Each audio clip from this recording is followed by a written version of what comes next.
Apakah belajar NLP itu harus tersertifikasi?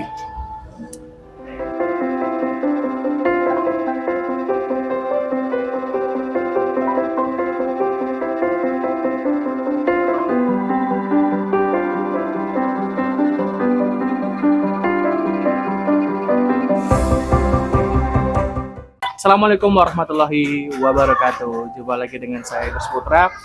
Tentunya di kesempatan kali ini masih kita akan membahas tentang NLP ya. Ketika ada pertanyaan, apakah belajar NLP itu harus sertifikasi? Ya, apakah harus dari sertifikasi melalui lembaga A, B, C, D, E itu macam-macam ya. Nah, ini mulai dari NLP mainstream ya, dan banyak lainnya, termasuk yang beberapa organisasi NLP yang ada di Indonesia. Nah, kembali ke pertanyaan tadi, apakah belajar NLP itu harus tersertifikasi?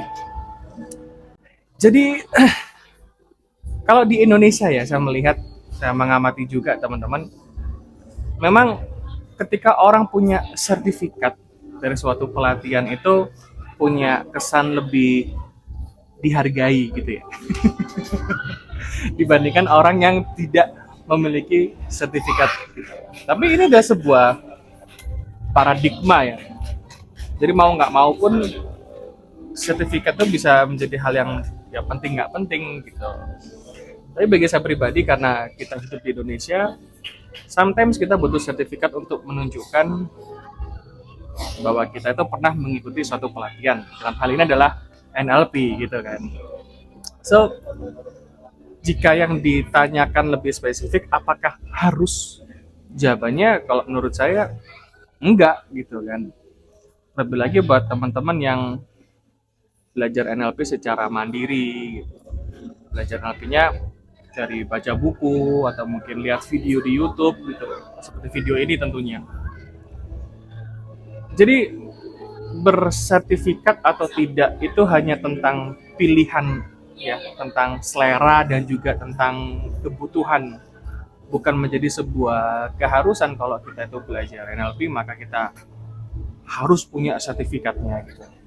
Tergantung keadaan, tergantung kebutuhannya seperti apa sih.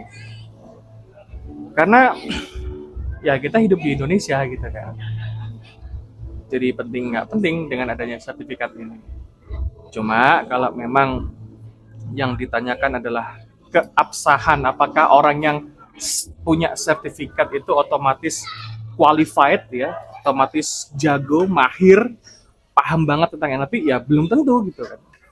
Karena ya gimana pun juga sertifikat itu pada dasarnya adalah bukti keikutsertaan kita terhadap suatu seminar atau suatu pelatihan. Kita kompeten atau tidak itu ya pasti didapatkan dari proses belajar lebih lanjut dan proses berlatih, proses praktik juga. So, nggak perlu dipikirin dulu tentang apakah harus bersertifikat atau nggak belajar NLP-nya, karena itu kurang begitu esensial ya teman-teman. Yang terpenting adalah kita belajar dulu tentang NLP ini apa dampaknya setelah kita belajar NLP ini untuk kehidupan kita.